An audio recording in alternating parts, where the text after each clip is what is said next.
السلام علیکم. حضرت علي مولوي صاحب داسې چل دی، دا تاسو چې کوم کلیپ وکړو ډېر زبردست کلیپ کړی دی، خو بدقسمتي دا ده چې تقریبا دا د 2 هفتو نه 3 هفتو نه دا زما اراده ده، تقریبا تاسو 14 جمع کړل، زما 22 جمع کړل. ما زه ټول په کلیپ کې ویم، خو زما پیج هم ختم شوی دی، زما آیډیانې بلاک شوي دي، هر څه بلاک شوي دي. نو د دې له وجې نه ما په هغه تقریبا 2 هفتې مخکې په دې اراده کړې وه چې دا به زه کوم د اجتماع نه مخکې، خو زما پیج بلاک شوی دی. ما چې زه خپل ذاتي غاړه خلاصه کړمه چې ذاتاً زما چې کوم دا حضر حیات صاحب دا 14 عقاید دي یا ما 22 جمع کړلي، دا دي د دې سره دا نظریات چې دي د دې سره زما هېڅ قسمه تعلق نشته دی، زما ترې براءت اعلان دی. دا یاد وساتئ او دا دې هر یو که خپل یو که پردي دي دا دې واوري چې علامه حضر حیات بکروي صاحب چې کوم د احادیثو مبارکې دل ازار خبرې کړې دي، د دې سره زما هیڅ قسمه تعلق نشته دی. ما ته د نبي علیه صلات وسلام یو حدیث د لکه استادانو نه غوره دی. او دویمه خبره دا ده چې دا تاسو چې کومې خبرې کړلې ښکلې خبرې کړلې، خو ما زه ذاتي خپله خبره وکړم، د انشاءالله د جماعت او د تنظیم فیصله زما له مشرانو نه امید دی د تنظیم فیصله به راشي، خو د هغې نه مخکې د مرګ او د ژوند پته نه لګي چې زه دا وضاحت وکړم د ټول عوامو ته او ټولو خلقو ته، تاسو ته، مقابلینو ته، خپلو ته، چې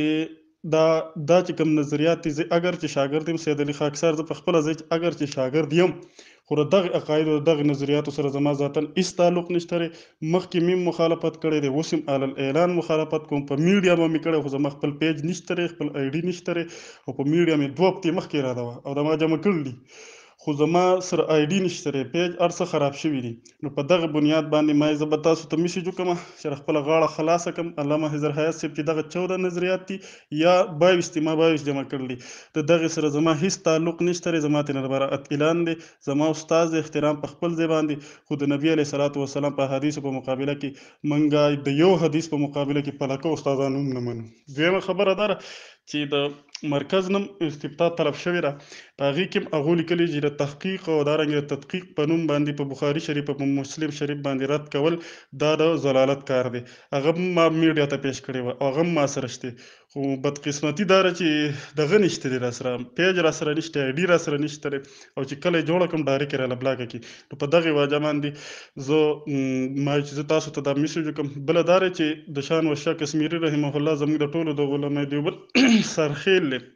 د هغه قول هم دی په حجت الله کې چې څوک د تحقیق او د تدقیق په نوم باندې په بخاري شریف په مسلم شریف په روایاتو باندې رد کړي، په حدیثو باندې رد کړي یا تعارض پیش کړي، نو دا چې کوم دی ضلالت لاره ده. زما دغه نظریه ده، د بخاري شریف او مسلم شریف متفق کتابونه دي، کم چې د حضر حیات صاحب دغه 14 خبرې دي یا چې کوم دی 22 خبرې دي، د هغې نه زما مکمل د براءت اعلان دی. زه سید علي خاکسار، زه چې کوم دی قبر منم، آخرت منم، څه پته لګي د مرګ او د ژوند پته نه لګي، خو زما ذاتاً انشاءالله د تنظیم فیصله به راځي، خو ما چې زه د وخت نه مخکې چې کوم دی ذاتاً خپله صفایي پیش کړم چې د دغې سره زما هېڅ قسمه تعلق نشته دی، اگر چې شاګرد یم 2 دورې مې سره کړي دي، خو د دغې نظریاتو سره زما هېڅ قسمه تعلق نشته دی، زما ترې نه براءت دی، د مرګ او د ژوند پته نه لګي. دغه د نبي علیه صلات وسلام یو حدیث بل طرف ته پلاکه استادان هغه ترې نه قربانوم، د نبي علیه السلام یو حدیث زما لپاره پوره دی. اللهم خاطر آباد لره. السلام علیکم ورحمت الله وبرکاتہ. خوږ ورور مناظر اسلام سید علي خاکسار صاحب حفظکم الرحمن د حق گویا مظاهره دې کړې ده او دا د محمد رسول الله صلی الله علیه وسلم په حدیثو تا ننګ کړی دی. دیو جن زه اوس هم ځینې اهل حدیثو ته دا وایم چې کوشش وکړئ د انکار حدیث دا ټول داغ په پنځپیر باندې مه لګوئ، په اشاعت التوحید و سنه والو باندې مه لګوئ. وجه دا ده که دا انکار حدیث په احمد سعید خان ملتانی کې راغلی دی هم دی لرې کړی دی، که دا انکار حدیث په مفتی منیر شاکر کې راغلی دی هم دی لرې کړی دی، که دا انکار حدیث په خضر حیات کې راغلی دی نو دا د سید علي خاکسار چې د جماعت مناظر هم دی نوجوانانو کې، او د خضر حیات بکروي صاحب شاگرد خاص هم دی، او بیا هم د حق گویا مظاهره وکړه. نو دا د دې دلیل دی چې انشاءالله ټول احناف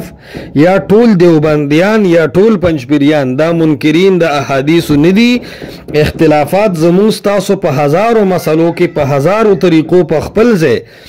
لیکن د حجیت حدیث مسله انشاءالله دا زموږ د اهل سنت والجماعت اتفاقی مسله ده. دې کې مونږ که بریلیان دي که دې کې دیوبندیان دي که حیاتیان دي او چا همماتیان دي که تبلیغیان دي او که اهل حدیث دي، دې کې انشاءالله ټول یو یو چې د محمد رسول الله صلی الله علیه وسلم احادیث حجت ده او د حجت نه دا مراد ده چې دا به نه په عقل تللی شي او نه به دا په اکابرو باندې تللی شي. بس دا چې په صحیح سند راغی که ظاهر کې د قرآن خلاف هم وي تطبیق بقو او دغه رنګ چې کم دی یو ښه محمل به لټو، خو دا به په عقلي تقاضو نه رد کوو او بیا زیات تر د امام داري قطني او د دومره محدثینو نه بعد په نن زمانه کې دا اجازت ورکول دا یقینا د ګمراهۍ دعوت دی چې هر سړي ته ووایي چې مونږ به روایت په قرآن تلو. د قرآن چې روایت خلاف دی دا خو په روایت کې غټ غیب شو، داسې غیب په 1400 کاله امت پټ څنګه پاتې شو.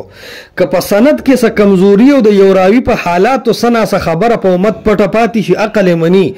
خو روایت د قرآن خلاف دی دا خو ډېر غټ غیب دی او داسې غیب خو په ماشوم سړي هم پټ نه پاتې کېږي، نو په دومره محدثینو څنګه پاتې شو.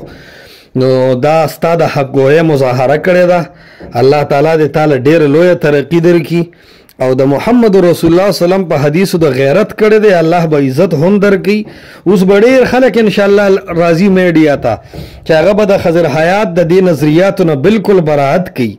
خو والفضل للمتقدم په بنیاد باندې چې تا سبقت وکړو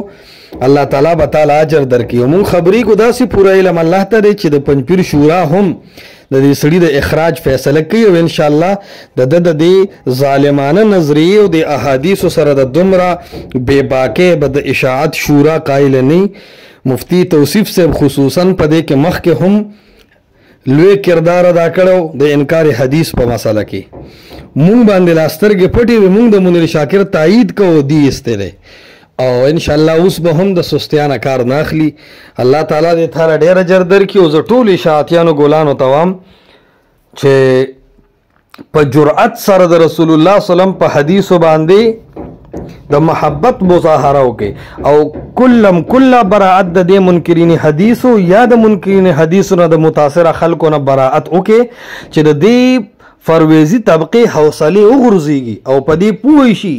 چې د علماو بخپل منځ کې اختلافات بېشکه وي، خو د قرآن او د حدیث په دفاع باندې تمام کلمه گو خلک یو آواز او یو قوت دی. السلام علیکم ورحمت الله وبرکاته.